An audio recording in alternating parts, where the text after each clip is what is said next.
ओम श्री गणेशाय नमः। ओम श्री गुरुचरणकमलेभ्यो नमः। ओम श्री लक्ष्मी नारायणाय नमः। ओम श्री विष्णवे नमः। ध्यानम् शान्ताकारं भुजगशयनं पद्मनाभं सुरेशं विश्वाधारं गगनसदृशं मेघवर्णं शुभांगं लक्ष्मीकान्तं कमलनयनं योगिभिर्ध्यानगम्यं वन्दे विष्णुं भवभयहरं सर्वलोकैकनाथम्। ओम श्री विष्णवे नमः। ध्यानं समर्पयामि। ओम श्री परमात्मने नमः। अथ श्री विष्णु सहस्रनाम स्तोत्रम्। यस्य स्मरणमात्रेण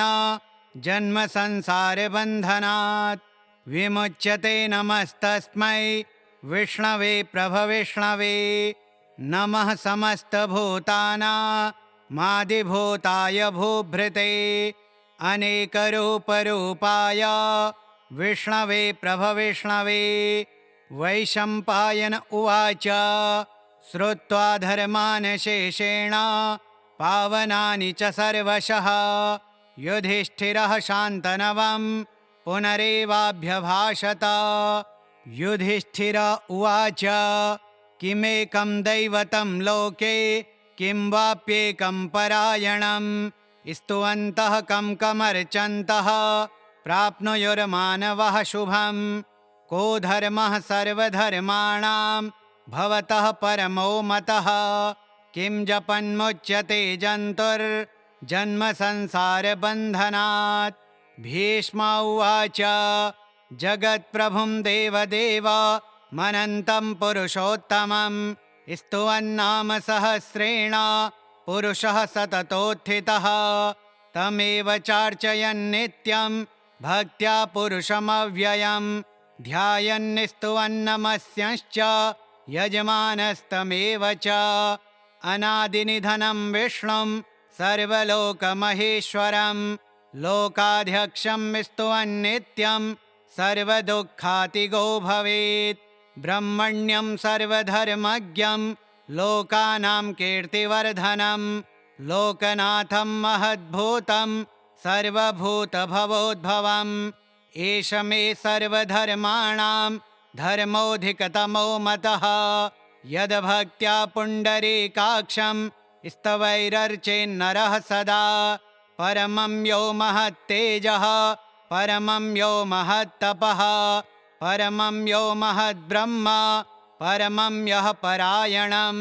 पवित्राणां पवित्रं यो मङ्गलानां च मङ्गलं दैवतं देवतानां च भूतानां यो व्ययः पिता यतः सर्वाणि भूतानि भवन्त्यादियुगागमे यस्मिंश्च प्रलयं यान्ते पुनरेव युगक्षये तस्य लोकप्रधानस्य जगन्नाथस्य भूपते विष्णोर्नाम सहस्रं मे शृणु पापभयापहम्। यानि नामानि गौणानि विख्यातानि महात्मनः ऋषिभिः परिगीतानि तानि वक्ष्यामि भूतये। ॐ विश्वं विष्णुर्वषट्कारो भूतभव्यभवत्प्रभुः भूतकृद्भूतभृद्भावो भूतात्मा भूतभावनः भूतात्मा परमात्मा च मुक्तानां परमागतिः अव्ययः पुरुषः साक्षी क्षेत्रज्ञोऽक्षर एव च योगो योगविदां नेता प्रधानपुरुषेश्वरः नारसिंहवपुः श्रीमान् केशवः पुरुषोत्तमः सर्वः शर्वः शिवः स्थाणुर्भूतादिर्निधिरव्ययः सम्भवो भावनो भर्ता प्रभवः प्रभुरीश्वरः स्वयंभूः शम्भुरादित्यः पुष्कराक्षो महास्वनः अनादिनिधनो धाता विधाता धातुरुत्तमः अप्रमेयो हृषीकेशः पद्मनाभोऽमरप्रभुः विश्वकर्मा मनुस्त्वष्टा स्थविष्ठः स्थविरो ध्रुवः अग्राह्यः शाश्वतः कृष्णो लोहिताक्षः प्रतर्दनः प्रभूतस्त्रिककुब्धाम पवित्रं मङ्गलं परम् ईशानः प्राणदः प्राणो ज्येष्ठः श्रेष्ठः प्रजापतिः हिरण्यगर्भो भूगर्भो माधवो मधुसूदनः ईश्वरो विक्रमी धन्वी मेधावी विक्रमः क्रमः अनुत्तमो दुराधर्षः कृतज्ञः कृतिरात्मवान् सुरेशः शरणं शर्मा विश्वरेताः प्रजाभवः अहः संवत्सरो व्यालः प्रत्ययः सर्वदर्शनः अजः सर्वेश्वरः सिद्धः सिद्धिः सर्वादिरच्युतः वृषाकपिरमेयात्मा सर्वयोगविनिःसृतः वसुरवसुमनाः सत्यः समात्मा संवितः समः अमोघः पुण्डरीकाक्षो वृषकर्मा वृषाकृतिः रुद्रो बहुशिरा बभ्रुर्विश्वयोनिः शुचिस्रवाः अमृतः शाश्वतः स्थाणुर्वरारोहो महातपाः सर्वगः सर्वविद्भानुर्विश्वक्सेनो जनार्दनः वेदो वेदविदव्यङ्गो वेदाङ्गो वेदवित्कविः लोकाध्यक्षः सुराध्यक्षो धर्माध्यक्षः कृताकृतः चतुरात्मा चतुर्व्यूहश्चतुर्दंष्ट्रश्चतुर्भुजः भ्राजिष्णुर्भोजनं भोक्ता सहिष्णुर्जगदादिजः अनघो विजयो जेता विश्वयोनिः पुनर्वसुः उपेन्द्रो वामनः प्रांशो रमोघः शुचिरोर्जितः अतीन्द्रः सङ्ग्रहः सर्गो धृतात्मा नियमो यमः वेद्यो वैद्यः सदा योगी वीरः माधवो मधुः अतीन्द्रियो महामायो महोत्साहो महाबलः महाबुद्धिर्महावीर्यो महाशक्तिर्महाद्युतिः अनिर्देश्य वपुः श्रीमान् मेयात्मा महादृधृक् महेश्वासो महीभर्ता श्रीनिवासः सतां गतिः अनिरुद्धः सुरानन्दो गोविन्दो गोविदाम्पतिः मरीचिर्दमनो हंसः सुपर्णो भुजगोत्तमः हिरण्यनाभः सुतपाः पद्मनाभः प्रजापतिः अमृत्युः सर्वदृक्सिंहः सन्धाता सन्धिमान् स्थिरः अजो दुर्मर्षणः शास्ता विश्रुतात्मा सुरारिः गुरुर्गुरुतमो धाम सत्यः सत्यपराक्रमः निमिषो निमिषः स्त्रग्वे वाचस्पतिरुदारधीः अग्रणीर्ग्रामणीः श्रीमान् न्यायो नेता समीरणः सहस्रमूर्धा विश्वात्मा सहस्राक्षः सहस्रपात् आवर्तनो निवृत्तात्मा संवृतः सम्प्रमर्दनः अह संवर्तको वह्नि रनिलो धरणीधरः सुप्रसादः प्रसन्नात्मा विश्वधृग्विश्वभुग्विभुः सत्कर्ता सत्कृतः साधुर्जह्नुर्नारायणो नरः असङ्ख्येयो प्रमेयात्मा विशिष्टः शिष्टकृच्छुचिः सिद्धार्थः सिद्धसङ्कल्पः सिद्धिदः सिद्धिसाधनः वृषाहि वृषभो विष्णुर्वृषपर्वा वृषोदरः वर्धनो वर्धमानश्च विविक्तः श्रुतिसागरः सुभुजो दुर्धरो वाग्मी महेन्द्रो वसुदो वसुः नैकरूपो बृहद्रोपः शिपिविष्टः प्रकाशनः ओजस्तेजोद्युतिधरः प्रकाशात्मा प्रतापनः ऋद्धः स्पष्टाक्षरो मन्त्रश्चन्द्रांशुर्भास्करद्युतिः अमृतांशोद्भवो भानुः शशबिन्दुः सुरेश्वरः औषधं जगतः सेतुः सत्यधर्मपराक्रमः भूतभव्यभवन्नाथः पवनः पावनो नलः कामः कामकृत्कान्तः कामः कामप्रदः प्रभुः युगादिकृद्युगावर्तो नैकमायो महाशनः अदृश्यो व्यक्तरूपश्च सहस्रजिदनन्दजेत् इष्टो विशिष्टः शिष्टेष्टः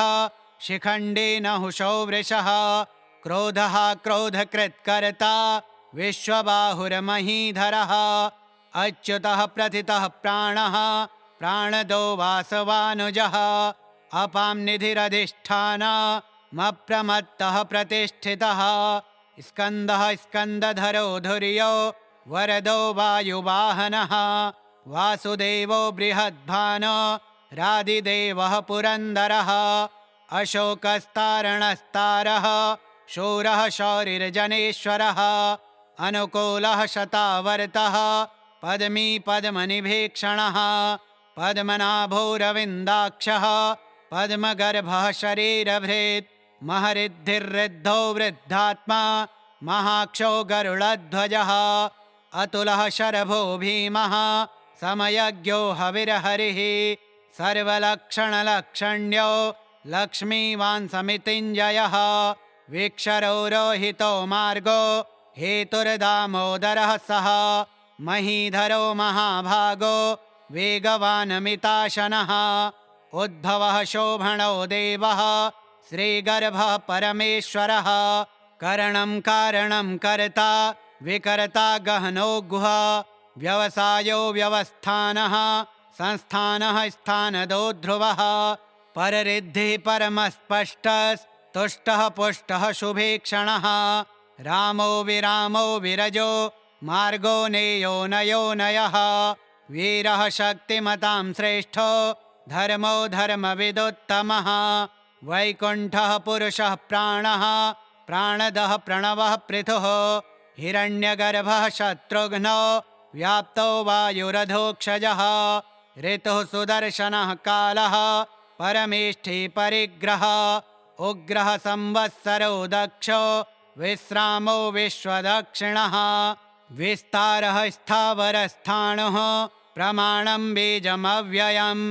अर्थोऽनर्थो महाकोशो महाभोगो महाधनः अनिर्विण्णः स्थविष्ठो भूर्धर्मयोपो महामखः नक्षत्रनेमिर्नक्षत्रे शमः श्यामः समीहनः यज्ञैज्यो महीज्यश्च क्रतुः सत्रं सतां गतिः सर्वदर्शी विमुक्तात्मा सर्वज्ञो ज्ञानमुत्तमम् सुव्रतः सुमुखः सूक्ष्मः सुघोषः सुखदः सुरेत् मनोहरो जितक्रोधो वीरबाहुर्विदारणः स्वापनः स्ववशो व्यापी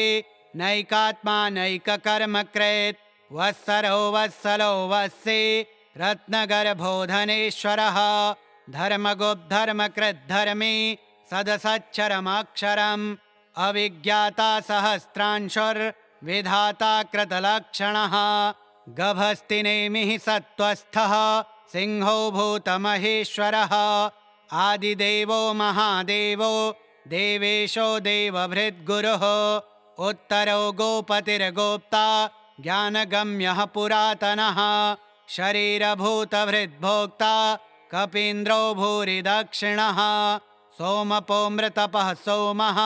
पुरुजित्पुरुषोत्तमः विनयो जयः सत्यसन्धो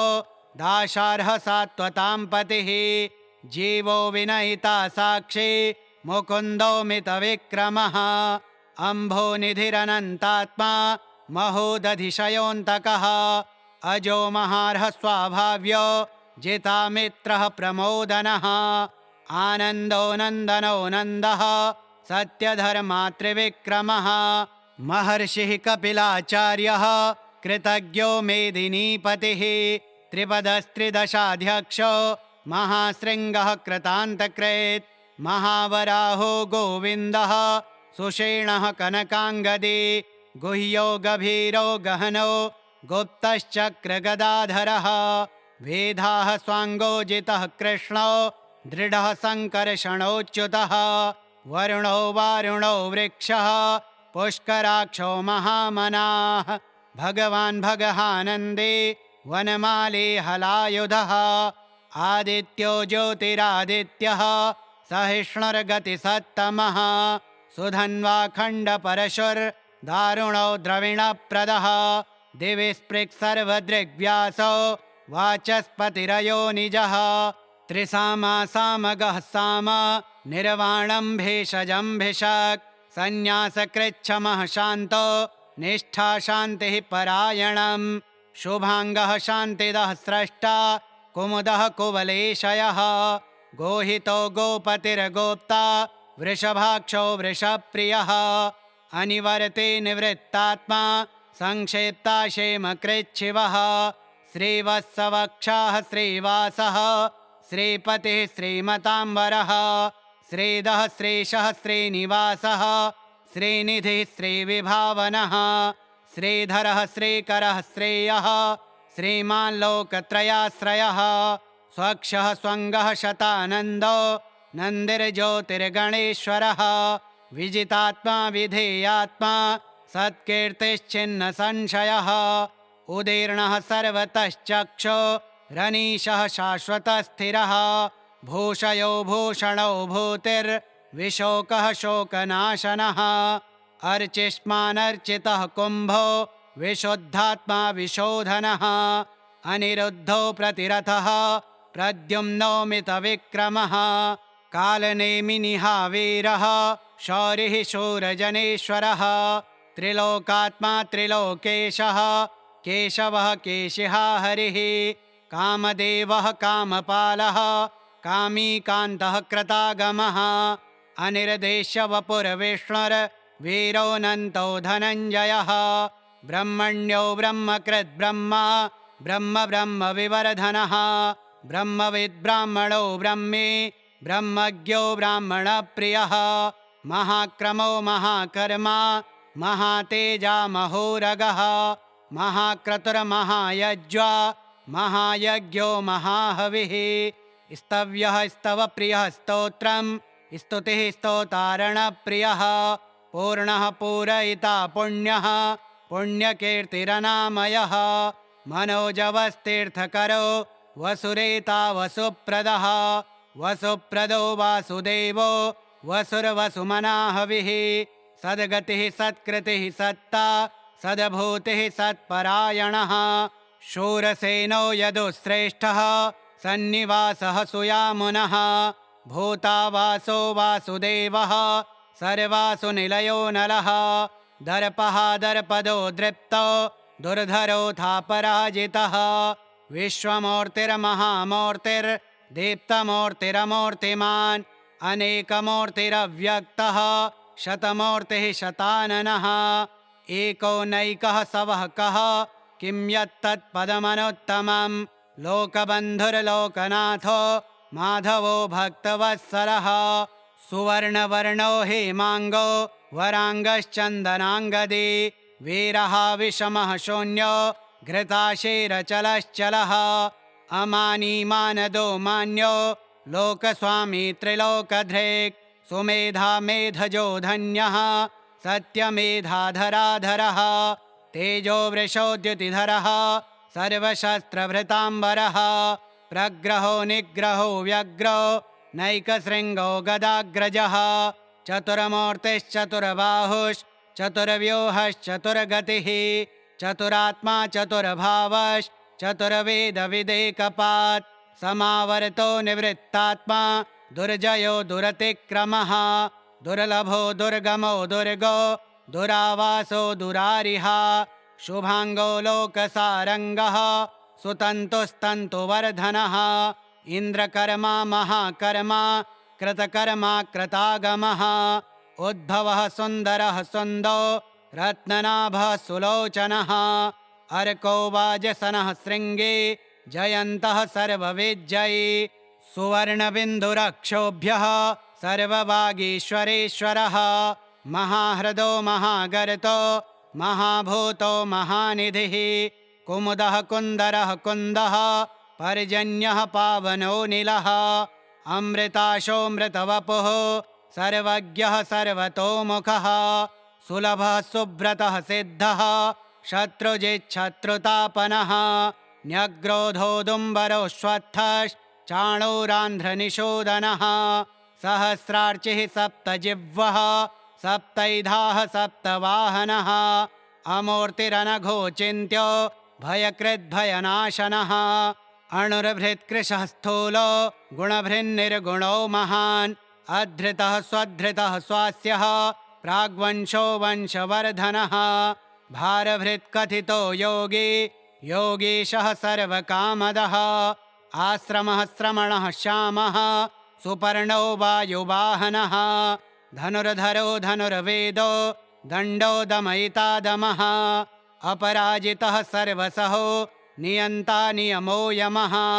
सत्त्ववान् सात्विकः सत्यः सत्यधर्मपरायणः अभिप्रायः प्रियार्होर्ह प्रियकृत्प्रीतिवर्धनः विहाय स गतिर्ज्योतिः सुरुचिरहुतभुग्विभुः रविरविरोचनः सूर्यः सविता रविलोचनः अनन्तो हुतभुग्भोक्ता सुखदो नैकजोऽग्रजः अनिर्विण्णः सदा मर्षि लोकाधिष्ठानमद्भुतः सनः सनातनतमः कपिलः कपिरप्ययः स्वस्तिदः स्वस्तिकृत् स्वस्ति स्वस्ति भुक् स्वस्ति दक्षिणः अरौद्रः कुण्डली चक्रे विक्रम्योर्जितशासनः शब्दातिगः शब्दसः शिशिरः शर्वरीकरः अक्रूरः पेशलो दक्षो दक्षिणः शमिणाम्बरः विद्वत्तमो वीतभयः पुण्यश्रवणकीर्तनः उत्तारणो दुष्कृतिः पुण्यो दुःस्वप्ननाशनः वीरः रक्षणः सन्तो जीवनः पर्यवस्थितः अनन्तरूपोऽनन्तश्रीर्जितमन्युरभयापः चतुरस्रो गभीरात्मा विदिशो व्यादिशो दिशः अनादिरभूर्भुवो लक्ष्मीः सुवीरो रुचिराङ्गदः जननो जनजन्मादिर्भीमो भीमपराक्रमः आधारनिलयो धाता पुष्पहासः प्रजागरः ऊर्ध्वगः सत्पथाचारः प्राणदः प्रणवः पणः प्रमाणं प्राणनिलयः प्राणभृत् प्राणजीवनः तत्त्वं तत्त्वविदेकात्मा जन्म मृत्युजरातिगः भूर्भुवः स्वस्तरुस्तारः सविता प्रपितामहः यज्ञो यज्ञपतिर्यज्वा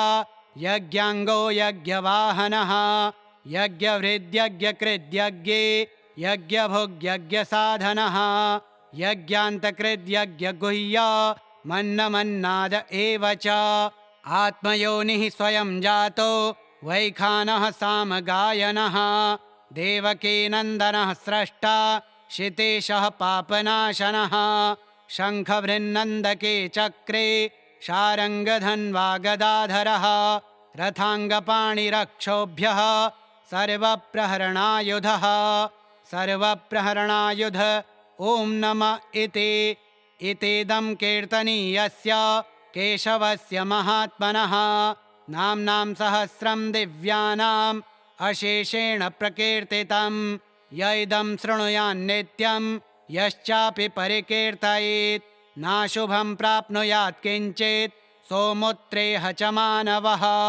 वेदान्तगो ब्राह्मणः स्यात् क्षत्रियो विजयी भवेत् वैश्यो धनसमृद्धः स्यात् क्षूद्रः सुखमवाप्नुयात् धर्मार्थे प्राप्नुयात् धर्ममर्थार्थे चार्थमाप्नुयात् कामानवाप्नुयात् कामी प्रजार्थे प्राप्नुयात् प्रजां भक्तिमान्यः सदोत्थाय शुचिस्तद्गतमानसः सहस्रं वासुदेवस्य नाम्नामेतत् प्रकीर्तयेत् यशः प्राप्नोति विपुलं ज्ञातिप्राधान्यमेव च अचलां श्रियमाप्नोति श्रेयः प्राप्नोत्यनोत्तमं न भयं क्वचिदाप्नोति वीर्यं तेजश्च विन्दते भवत्यरोगो द्युतिमान् बलरूपगुणान्वितः रोगार्तो मुच्यते रोगात् बद्धो मुच्येत बन्धनात् भयान्मुच्येत भीतस्तो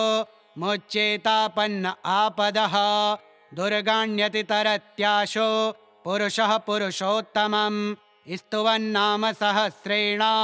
नित्यं भक्तिसमन्वितः वासुदेवाश्रयो मर्त्यो वासुदेवपरायणः सर्वपापविशुद्धात्मा याति ब्रह्म सनातनं न वासुदेवभक्तानाम् अशुभं विद्यते क्वचित् जन्म मृत्युजरा व्याधि भयं नैवोपजायते इमं विस्तवमधीयानः श्रद्धा भक्तिसमन्वितः युज्येतात्मसुखक्षान्ते श्रीधृतिस्मृतिकीर्तिभिः न क्रोधो न च मात्सर्यं न लोभो नाशुभा मतिः भवन्ति कृतपुण्यानां भक्तानां पुरुषोत्तमे द्यौः सचन्द्रार्कनक्षत्रा खं दिशो भूर्महो दधिः वासुदेवस्य वीर्येण विधृतानि महात्मनः ससुरासुरगन्धर्वं स यशोरगराक्षसं जगदवशे वर्ततेदं कृष्णस्य सचराचरम् इन्द्रियाणि मनोबुद्धिः सत्त्वं तेजो बलं धृतिः वासुदेवात्मकान्याहो क्षेत्रं क्षेत्रज्ञ एव च सर्वागमानामाचारः प्रथमं परिकल्पते आचार्यप्रभवो धर्मो धर्मस्य प्रभुरच्युतः ऋषयः पितरो देवा महाभूतानि धातवः जङ्गमाजङ्गमं चेदं जगन्नारायणोद्भवं योगो ज्ञानं तथा साङ्ख्यं विद्याः शिल्पादिकर्म च वेदाः शास्त्राणि विज्ञानम् एतत्सर्वं जनार्दनात् एको विष्णुर्महद्भूतं पृथग्भूतान्यनेकशः त्रीन् लोकान् व्याप्य भूतात्मा भुङ्क्ते विश्वभुग्व्ययः इमं विस्तवं भगवतो विष्णोर्व्यासेन कीर्तितं पठेद्य इच्छेत् पुरुषः श्रेयः प्राप्तुं सुखानि च विश्वेश्वरमजं देवं जगतः प्रभवाप्ययं भजन्ति ये पुष्कराक्षं न ते यान्ति पराभवम् ॐ तत्सदिति श्रीमहाभारते शतसाहस्र्यां संहितायां वैयासिक्यामानुशासनिके पर्वणि भीष्मयुधिष्ठिरसंवादे श्रीविष्णोर्दिव्यसहस्रनामस्तोत्रम् हरि ओम तत्सत् हरि ओम तत्सत् हरि ओम तत्सत्। ओम श्री